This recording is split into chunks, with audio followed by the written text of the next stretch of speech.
ನಮಸ್ಕಾರ ಸ್ನೇಹಿತರೆ, welcome to ಮಮತಾಸ್ ಕಿಚನ್ಗೆ. ಇವತ್ತು ಮನೆಯಲ್ಲೇ ತುಪ್ಪನ ಹೇಗೆ ಮಾಡೋದು ಅಂತ ನಾನು ತೋರಿಸ್ಕೊಡ್ತೀನಿ ಸ್ನೇಹಿತರೆ.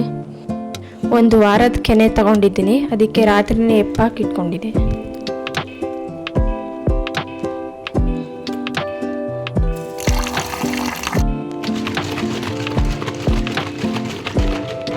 ಯಾರೆಲ್ಲ ನನ್ನ ವಿಡಿಯೋ ನೋಡ್ತಿದ್ದೀರಾ ಲೈಕ್ ಮಾಡಿ, ಶೇರ್ ಮಾಡಿ, ಸಬ್ಸ್ಕ್ರೈಬ್ ಮಾಡಿ ಸ್ನೇಹಿತರೆ.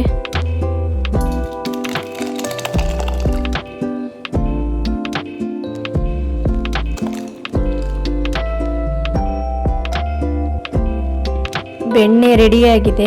ಬೆಣ್ಣೆಯನ್ನು ನೀರಿನಲ್ಲಿ ತೊಳೆದು ಶುದ್ಧಗೊಳಿಸ್ಕೋಬೇಕು. ತುಪ್ಪ ನಮ್ಮ ಅಡುಗೆ ಮನೆಯ ಅತ್ಯಂತ ಮುಖ್ಯ ಪದಾರ್ಥ. ಇದು ಆರೋಗ್ಯಕ್ಕೂ ರುಚಿಗೂ ಒಳ್ಳೆಯದು. ಮನೆಯಲ್ಲೇ ತಯಾರಿಸಿದ ತುಪ್ಪ ಹೆಚ್ಚು ಶುದ್ಧವಾಗಿರುತ್ತದೆ ಸ್ನೇಹಿತರೆ. ತುಪ್ಪ ಮಾಡಲು ಬೇಕಾಗಿರೋ ಸಾಮಗ್ರಿ ನೋಡೋಣ ಸ್ನೇಹಿತರೆ. ಮನೆಯಲ್ಲೇ ಮಾಡಿರೋ ತುಪ್ಪದ ಪುಡಿ, ಕರಿಬೇವು ಸೊಪ್ಪು, ಒಂದು ವಿಳೆದೆಲೆ, ಅಡಿಗೆ ಉಪ್ಪು, ಅರಿಶಿಣದ ಪುಡಿ, ನಂತರ ಬೆಣ್ಣೆ.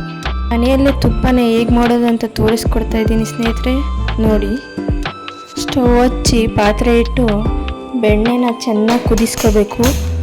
ತುಪ್ಪದಿಂದ ನಮ್ಮ ದೇಹಕ್ಕೆ ಆಗೋ ಪ್ರಯೋಜನಗಳೇನೆಂದರೆ, ದೇಹಕ್ಕೆ ಶಕ್ತಿ ನೀಡುತ್ತದೆ, ಜೀರ್ಣಕ್ರಿಯೆಯನ್ನು ಸುಲಭಗೊಳಿಸುತ್ತದೆ, ವಿಟಮಿನ್ ಎ, ಡಿ, ಇ ಒದಗಿಸುತ್ತದೆ, ಕೂದಲು, ಚರ್ಮ ಹಾಗೂ ಎಲುಬುಗಳಿಗೆ ಪೋಷಣೆಯನ್ನು ನೀಡುತ್ತದೆ, ಅಡುಗೆಯಲ್ಲಿ ರುಚಿ ಹೆಚ್ಚಿಸುತ್ತದೆ ಸ್ನೇಹಿತರೆ. ಬೆಣ್ಣೆ ಚೆನ್ನಾಗಿ ಕಾದಿ ಕುದ್ದಿರೋ ಸೌಂಡು ನಿಂತಿದೆ.